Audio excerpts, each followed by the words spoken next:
Hi everyone, I'm Joanne Jacques Lotz, and this is Storytime. Today's story is Mr. Lincoln's Way by Patricia Polacco. This is a good story and it's going to make you think. So sit back and listen and enjoy and talk about it afterwards. All right, let's get into it.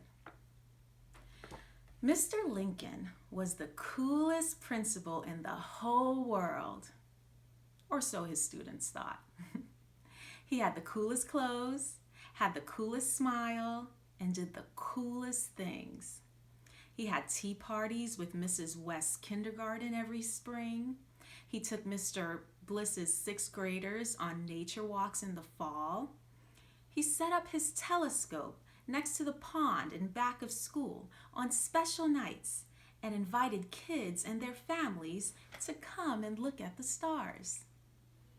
And in the winter, he was Santa for the Christmas play, lit the menorah for Hanukkah, wore dashiki for Kwanzaa, and a burnous for Ramadan. Mr. Lincoln was just plain cool.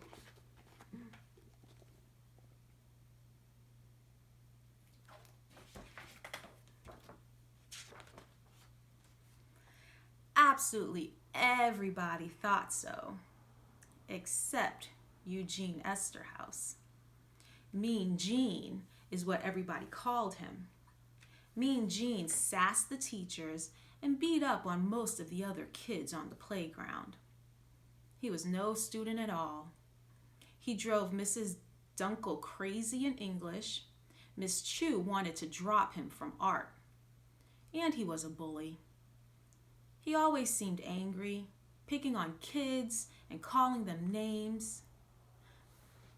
He's not a bad boy, really, Mr. Lincoln said. Only troubled.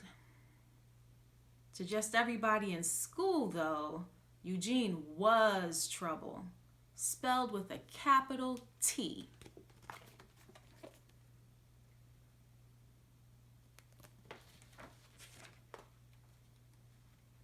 Then one day, he leered at a first grader.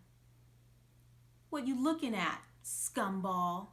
he said, and he pushed her down and wrenched her backpack away. "I'm going to tell Mr. Lincoln," she announced. "Go ahead, you little brat. I ain't afraid of that." Then he stopped. Mr. Lincoln was standing right there. The bell rang, and Eugene scurried away. Now Eugene was in Mr. Lincoln's thoughts more than ever. He knew he had to find a way to reach him.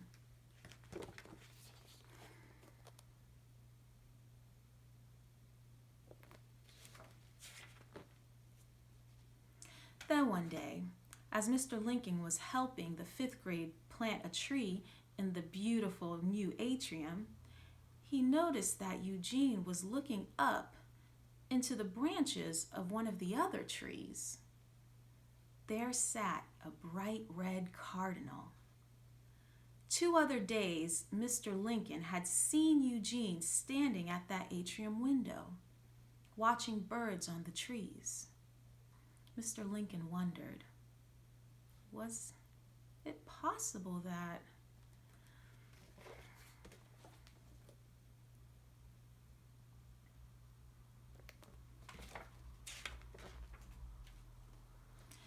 It wasn't a day later when Mr. Lincoln called Eugene into his office. Eugene slumped into a chair. Mr. Lincoln took a beautiful book out of his desk drawer, a book in blazing color and all about birds. He turned to one page and studied the illustration. "I've got these little birds all over my tree, and I don't know what they are." Eugene got out of his chair and walked closer. "Those are red-capped nuthatches. Weird to see them this time of year." "You seem to know your birds," Mr. Lincoln said with a warm smile. "I do. When I lived on my grandpa's farm, he had tons of birds around. Chickens, thrashers, meadowlarks. We raised carrier pigeons together. You've got quite a grandpa, Mr. Lincoln said. But Eugene just turned his back on Mr. Lincoln and left the room.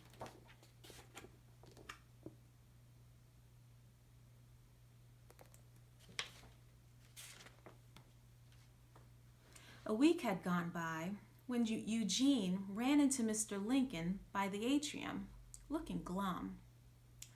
"I have a problem," Mr. Lincoln said. "So?" "That atrium was supposed to be full of birds, but they're just not coming." The principal looked into the empty atrium. "Wrong plants in there to make them want to stay. Not the right food either." Eugene started to walk away. "Your grandpa teach you that?" Eugene turned and looked at Mr. Lincoln for the first time. "Maybe." "Do you suppose you could help us attract birds here to our atrium, Eugene?" Mr. Lincoln handed him a book. "And perhaps this would help." Eugene seemed stunned at first. Then he took the beautiful book on birds in his hands, wrapped it in his arms, and bolted down the hall.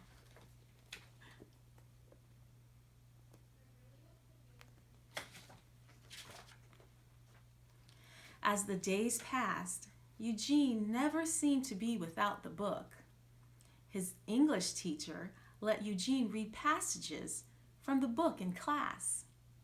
"I'm so pleased to see him reading," Mrs. Dunkel exclaimed. And when he didn't have his nose in that book, he was almost constantly out in the atrium. He and Mr. Lincoln made a list of plants and shrubs to buy, and types of grain and seeds to feed the birds. They even built 3 feeders together.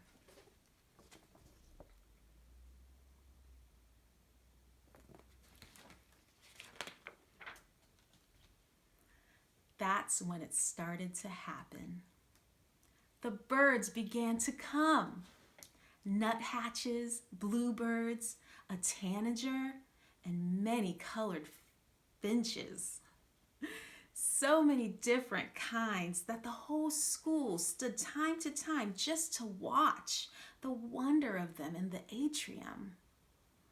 Eugene seemed genuinely happy. He didn't even tease other kids anymore.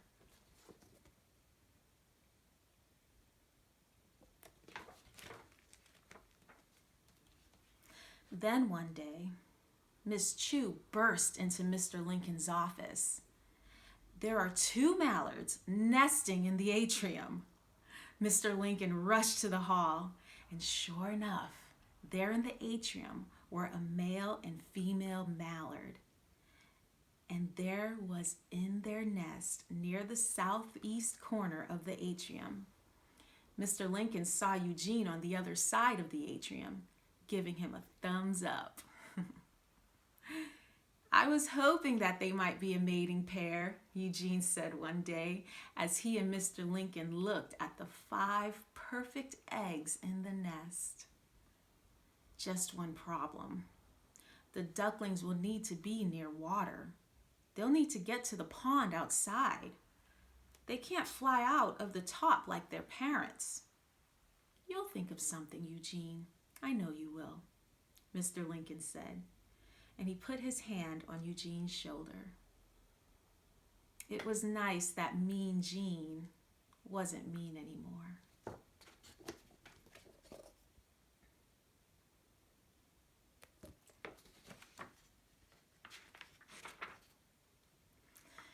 It was only 3 days later that there was a commotion in the hall.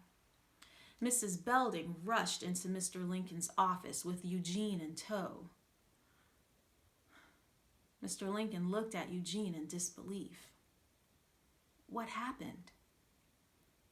"I'll let Eugene tell you," Mrs. Belding trumpeted, but Eugene said nothing. He just sat looking hateful and defiant. "Trouble in the lunch line," she went on. He singled out two of our students from Mexico. He called them brown-skinned toads and other unacceptable names.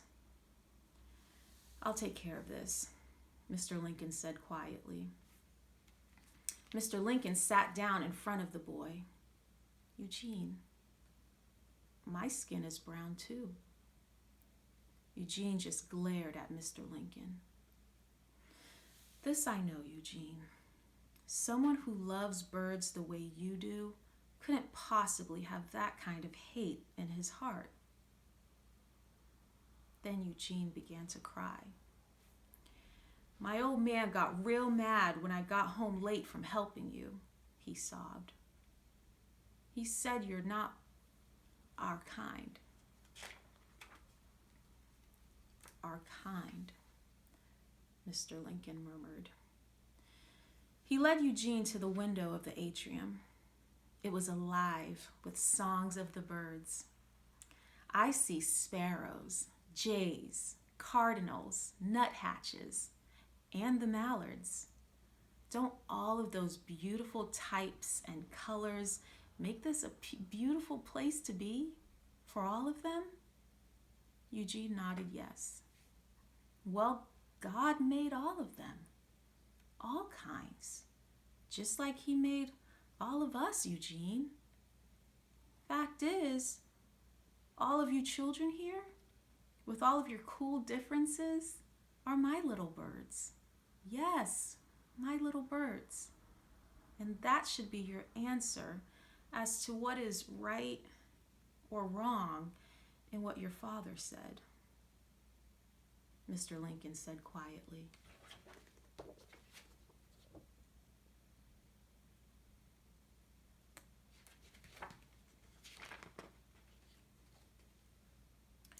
My old man calls you real bad names, Mr. Lincoln. He's got an ugly name for just about everybody that's different from us. Mr. Lincoln didn't talk for the longest time. Eugene, sometimes people get trapped in their thinking almost as surely as those ducklings will be trapped in that atrium, Mr. Lincoln said thoughtfully. My grandpa just wasn't like that. Mr. Lincoln put his arm around the boy's shoulder. I'd like to meet that grandpa.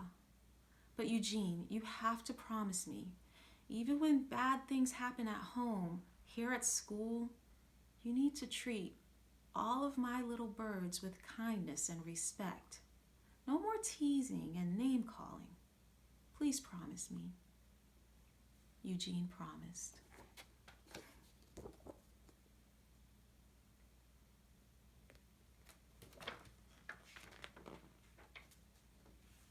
Eugene was good to his word.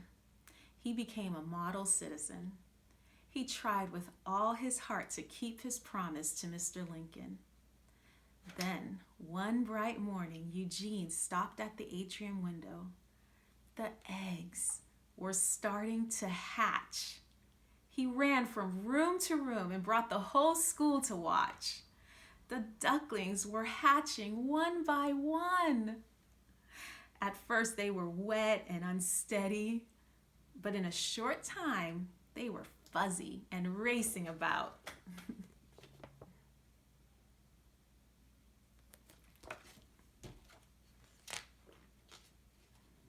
As the days passed, the mallard parents flew out of the atrium, landing on the pond just behind the school. They were leaving their babies for longer and longer periods of time. Eugene and Mr. Lincoln knew that the time was approaching when they would need to get the ducklings out of the atrium and into the pond. They had a plan.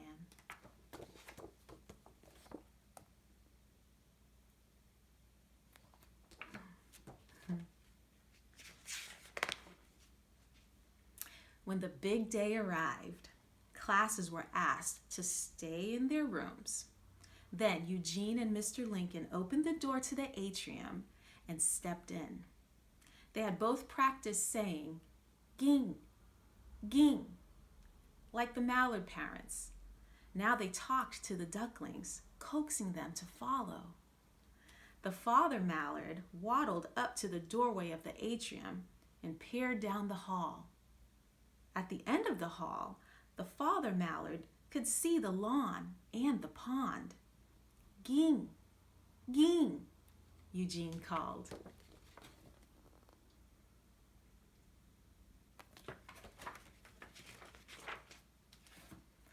The mallard mother came out first.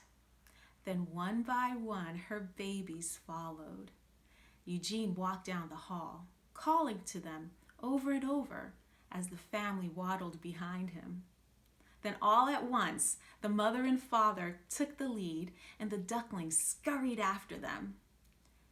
At the outside doorway, they stopped for a moment. Then the mother and father mallard jumped out of the doorway and coaxed each of the ducklings to follow.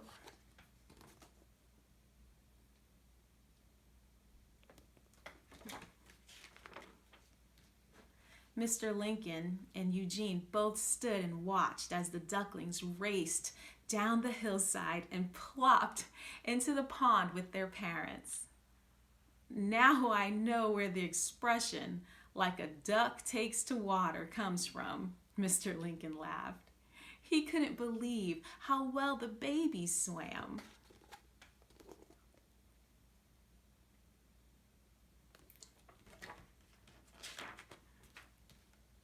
Parents had gathered at the top of the hill. They had been invited to watch from afar. Then Eugene heard a voice from behind them call out his name. "Eugene, boy, over here!" It was his grandfather. The boy raced up the hill. Mr. Lincoln joined them. "This is my grandpa," Eugene sang out. "I know," Mr. Lincoln said. Eugene turned toward him. Had Mr. Lincoln had he something to do with this miracle? With his grandpa being there? Now the old man shook Mr. Lincoln's hand heartily. "I would sure like to stay with you again, Grandpa," Eugene said as he and his grandfather walked up the hill together. The old man put his arm around the boy's shoulders. "We'll see, son. We'll sure see," he said.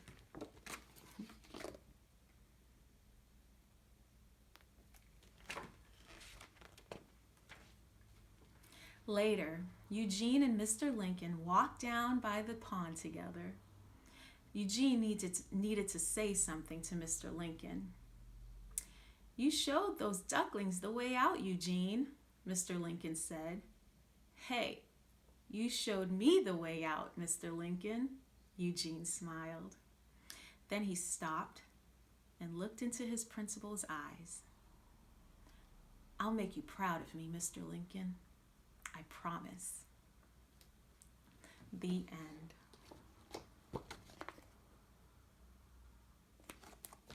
And that's it. That's Mr. Lincoln's way. All right. You guys talk about it, okay? I'll see you guys next time. Bye.